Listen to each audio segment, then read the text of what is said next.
So for my theory of writing, I've kind of realized throughout this course that writing is so much more than writing. And that sounds kind of dumb, but I'm going to explain it a little bit further and hopefully it'll make more sense. So firstly, I kind of want to start with you, the writer, me, the writer, whoever. I think that it's really important that when you're writing something, you care about it. And that might kind of be an obvious thing, and I always kind of knew that, but even in high school when we got to like pick a topic to write about, I was always so like, ugh, I have to write this big long paper. Like, yeah, I like talking about this, but I don't want to write a 10-page paper about it. So I guess I kind of knew it helped, but I didn't realize that when you choose a topic that you care about and you get to express it in any way you want, which was kind of like this course. Obviously the projects we did had some guidelines, but for the most part we were free to kind of do what we wanted, and I really appreciated that. It kind of brought my love for writing back to me because it was kind of destroyed, so dramatic, but kind of destroyed by, you know, my academic career, like middle school, high school writing, just like boring research papers, literary analysis. Like I said, even if we got to choose like a topic to talk about, it was still just like writing a paper, and that's all I thought writing was writing a paper. I didn't think of it as anything else because that's all I had done with writing. That's all I'd been really told writing was. So it was not my favorite thing, needless to say. But I definitely realized throughout taking this course that in order for your writing to be good, you really need to care about what you're writing, be interested in it, and be excited to share your ideas with other people, and it will come through in your writing. Now, the next thing that I guess I didn't really realize is that writing can have so many different audiences.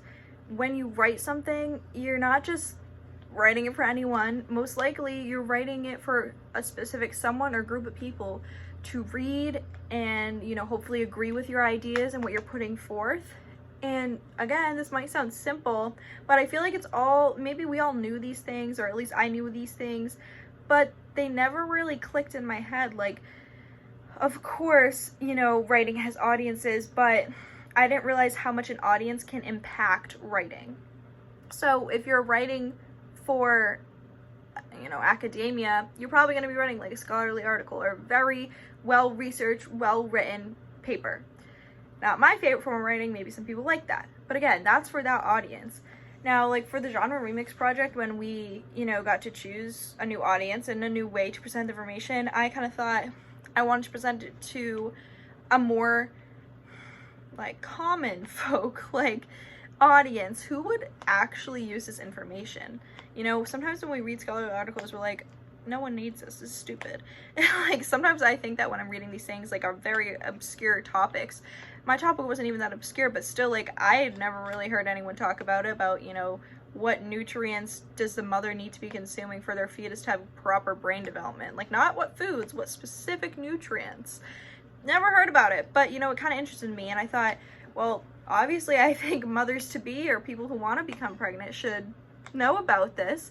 So I decided to create it into a website that, you know, was more engaging, kind of fun, colorful, cute little baby pictures, things that mothers or pregnant women would, you know, like to see and kind of be like, oh, okay, this is cool. Like, you know, let me click here. What are these things? Let me scroll over here. So I've learned definitely that your audience can impact what you're writing and how you write it greatly.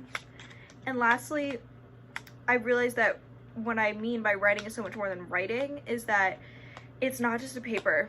It's not, you know, even just like writing on a website. It doesn't have to be words. Spoken words are still writing. You know, rhetoric is still present there. A video is still writing. An advertisement, even like a picture, like a collage, that's all writing in theory, because whatever you're creating and presenting to the world, you have a message behind it.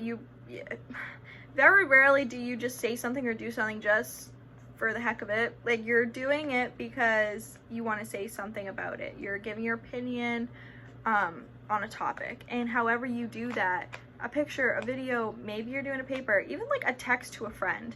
You might send a really passive-aggressive text to a friend.